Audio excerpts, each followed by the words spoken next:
Il faut dire que le chef de l'État, le président Abdel Fattah el-Sisi, a inauguré hier la 7e édition de l'exposition internationale sur l'énergie, Egypt 2024.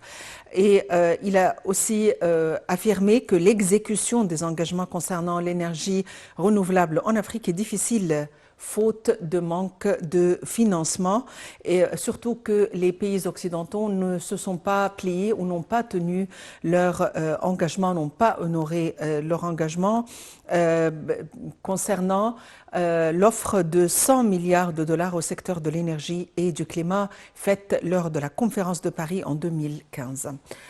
Pour nous donner plus d'éclaircissements, nous avons le plaisir d'avoir en ligne le Dr Ahmed El-Leyssi Nassef, qui est spécialiste de relations internationales. Dr Ahmed El-Leyssi Nassef, bonjour et bienvenue avec nous. Bonjour à vous, madame.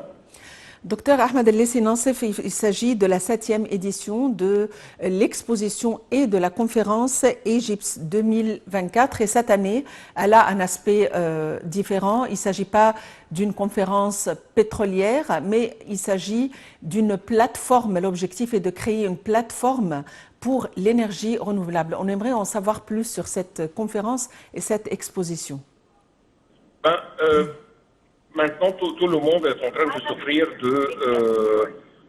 de chauffement global et on est en train d'essayer pour pratiquement sauver la planète, de trouver d'autres solutions. Grâce à Dieu, l'Égypte et l'Afrique sont très riches dans les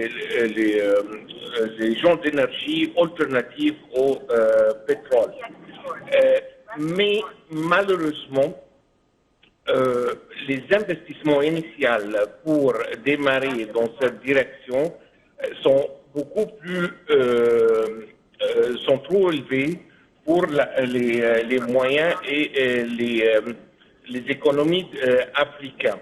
Donc là, le président a fait une note qui est tout à fait correcte, que les pays occidentaux, depuis la conférence de Paris, puis Glasgow, puis Sharm el-Sheikh, puis Dubaï, sont toujours en train de donner des promesses que malheureusement ils ne sont pas en train d'honorer ces promesses. Donc là, on se trouve dans un cercle un peu vicieux que oui, on a la solution pour les problèmes qui ont été causés par les pays occidentaux industriels, soi-disant en premier, mais maintenant on doit, pour les résoudre l'histoire, on doit faire des investissements que l'économie, les économies africaines et l'Égypte parmi eux ne pourraient pas tolérer tout seul sans un bon soutien de la part des économies occidentales. Donc là, on se trouve dans un peu le vide, si vous voulez, parce que ça ne va pas se résoudre comme ça. Et une des choses que j'ai beaucoup... Docteur Ahmed El-Leyssi Nassef, je suis désolée, nous devons présenter une retransmission en direct à partir de la Cour internationale de justice pour les séances d'audition concernant la Palestine. Nous allons nous orienter vers la Cour internationale de justice.